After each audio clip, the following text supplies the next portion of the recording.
Chers amis, bonjour, c'est Bahalo, vous me connaissez. J'aimerais vous dire quelques petits mots pour vous encourager dans votre foi. Vu les événements que nous vivons actuellement, c'est normal de parler de l'inquiétude et de la paix de Dieu. Les hommes s'inquiètent toujours pour toutes sortes de choses. Les malades sont malades et ils ont besoin de soins, ils ont besoin de secours, ils sont paniqués. Il y en a qui prient pour leur foyer, dans les enfants qui tournent mal, les foyers qui se brisent, qui se disputent. Souvent, il y a les stress des épouses, les hommes qui se conduisent mal, qui boivent. Actuellement, tout le monde est confiné et il n'y a jamais eu autant de divorces chez les gagés que d'habitude. Il y a des dépressions nerveuses, la déprime, on passe des nuits sans dormir, on pense à nos bien-aimés, on s'inquiète. C'est normal de s'inquiéter, c'est le propre de l'homme. Mais quand même, la parole de Dieu nous dit dans les Proverbes 12 que l'inquiétude dans le cœur de l'homme, là-bas. Mais une bonne parole le réjouit. Cette bonne parole, elle vient de où? Elle vient de la parole de Dieu. C'est la seule chose par laquelle on peut avoir quelques secours. Un cœur joyeux, Proverbe verset 15, verset 13, il dit « Un cœur joyeux rend le visage dans la sérénité ». C'est bien. Mais quand le cœur est triste, l'esprit est abattu. Quand on est abattu, eh bien c'est le stress. C'est le stress et c'est la dépression nerveuse. On se fait toutes sortes de misères, de pensées qui ne correspondent pas à la vie chrétienne. Vivre un souci, ce n'est pas forcément un manque de foi. Car les croyants ont des soucis pendant toute leur vie chrétienne. Ils auront des soucis, ils auront des problèmes, ils auront et des inconvénients. C'est ce que Paul d'ailleurs constate dans son épître aux Corinthiens, chapitre 2e épître, au chapitre 5 et le verset 4. Nous gémissons dans ce corps, nous sommes accablés. Et il le dit dans Romains 8, verset 23, nous soupirons en nous-mêmes. Ah, quand est-ce que je vais me réveiller? Ah, ça n'arrête pas les soucis. Ah, on sonde vers les médecins. Et pour la pandémie, il n'y a pas de solution. Sinon, des petits trucs qu'on se fouille dans le nez, des quelques mouchoirs, et puis des gants, et puis voilà, mais c'est pas suffisant, c'est dérisoire.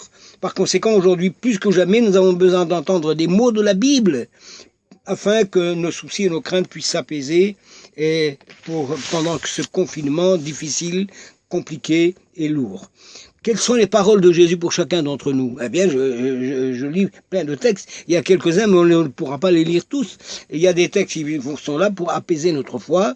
Ils sont là comme des perfusions pour stimuler notre foi et nous encourager. Et Jésus a dit, dans Jean 14, verset 1er, je lis, « Vous n'avez pas encore saisi » quand il dit « Il y a plusieurs demeures dans la maison de mon Père. Je m'en vais vous préparer une place, et lorsqu'elle sera prête, je reviendrai. Et je vous prendrai avec moi, afin que là où je suis, vous y soyez aussi. » C'est beau ça. Oui, mais on n'a pas encore envie de mourir, on n'a pas encore envie de partir. Mais le Seigneur peut venir d'un moment à l'autre. Si vous n'êtes pas prêt, il serait peut-être temps de préparer vos bagages. Je ne sais pas si vous allez les emporter en haut, parce que les soucis, les problèmes resteront en bas, sur la terre. Dans le ciel, nous serons libérés de tout cela. Le Seigneur essuiera toute larme de nos yeux et ce sera quelque chose de formidable et de merveilleux. Quand Jésus parle dans Matthieu 6, il dit à 5 reprises, ne vous inquiétez pas, ni pour votre vie, ni pour ce que vous allez manger, ni de quoi vous serez vêtus. Ne vous inquiétez pas pour tout, sauf mettez d'abord la parole de Dieu en pratique et tout le reste vous sera donné par-dessus parce que votre Père Céleste sait que vous en avez besoin. Ah oui. Alors, Jacques au chapitre 1er verset 17, il écrit ceci, toute grâce excellente et tout don parfait descendent d'en haut, du Père des Lumières, chez lequel il n'y a ni changement, ni ombre de variation. Jésus-Christ est le même hier, aujourd'hui et éternellement. Hébreux 13, 8. Alors, il y a quand même des textes qui nous bousculent. Par exemple, je regarde cette grâce, cette paix, ne peut pas être sondé uniquement par notre intelligence. Pourquoi? Je le lis ce passage dans l'Épître aux Philippiens. Il faut que vous le sachiez. Dans l'Épître aux Philippiens, il est dit ceci, chapitre 4, verset 6. Ne vous inquiétez de rien. Ouais, ne vous inquiétez de rien, pourtant il y a de quoi s'inquiéter, mais en toute chose, faites connaître vos besoins à Dieu par des prières, des supplications, avec des actions de grâce. Et la paix de Dieu, qui surpasse toute intelligence ou connaissance, eh bien, gardera vos cœurs et vos pensées en Jésus-Christ. C'est pas possible, parce que on ne peut pas comprendre cette paix. Elle vient du ciel, c'est un cadeau de Dieu. On peut être en paix lorsque tout va mal. On peut, même en pleurant, avoir dans son cœur un peu de paix et de la joie. Jésus a dit, je vous donne ma paix. Je vous donne pas comme le monde donne. Je la vends pas. Je vous la donne et non pas comme le monde donne. Parce que le monde donne d'une main, il reprend de l'autre. Jésus n'a jamais repris ses dons. Dieu ne regrette jamais ses dons ni ses appels. C'est pas merveilleux? Alors cette grâce et cette paix ne peut pas être sondée uniquement par notre intelligence. Elle ne peut pas être pesée, elle ne peut pas être mesurée. Mais elle se vit dans l'expérience. De même que la nouvelle naissance est une expérience divine.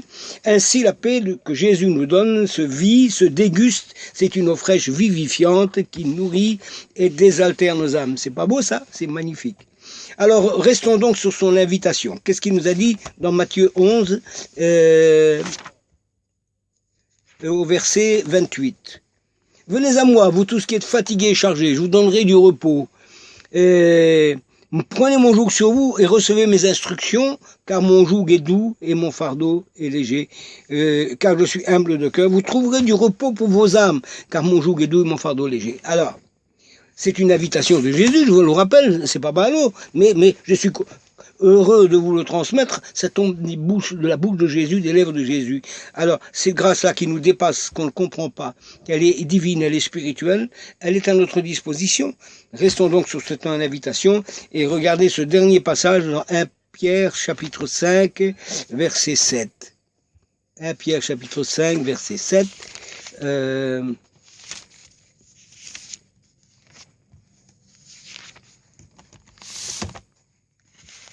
1 Pierre chapitre 5 verset 7. Déchargez-vous sur lui, sur Jésus, de tous vos soucis, car lui-même prend soin de vous. C'est pas beau ça? Il prend soin de vous, il veille sur vous, il veut votre bonheur, il veut votre sécurité. Alors, un dernier texte, si vous me le permettez, je vais le trouver dans les Philippiens, dans l'épître aux Philippiens, au chapitre 4 et le verset 4. Le Seigneur est proche. Ça, c'est une bonne nouvelle. Il va nous délivrer de toutes nos misères. Le Seigneur est proche. Ne vous inquiétez de rien. Encore une fois, s'inquiétez de rien. Mais en toute chose, faites connaître vos besoins à Dieu par des prières et des supplications et avec des actions de grâce. Et la paix de Dieu qui surpasse toute intelligence gardera vos cœurs et vos pensées en Jésus-Christ. Alors, restons dans cette pensée de Dieu. Veillons sur nous-mêmes. Veillons sur les autres, ne soyez pas imprudents. Jésus a dit, il a dit encore dans Matthieu 10, 17, soyez simples comme des colombes, mais prudents comme des serpents. Qu'est-ce que ça veut dire?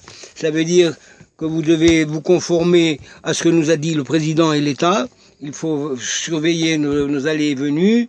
Bon, c'est vrai que c'est aléatoire, c'est pas grand-chose, les gants et tout ça. Mais quand même, faites-le. Parce que sinon, on va rester confiné toute notre vie. La moitié de la terre, la terre va pas disparaître. Alors, contribuer à la grâce de Dieu et au plan de Dieu.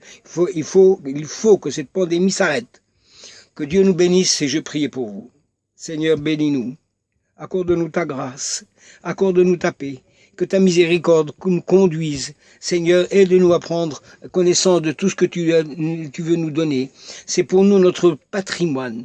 Nous te remercions de nous l'avoir donné. Garde en paix chacun de mes frères et de mes sœurs, ceux qui m'écoutent. Bénis nos églises, bénis le conseil de direction, bénis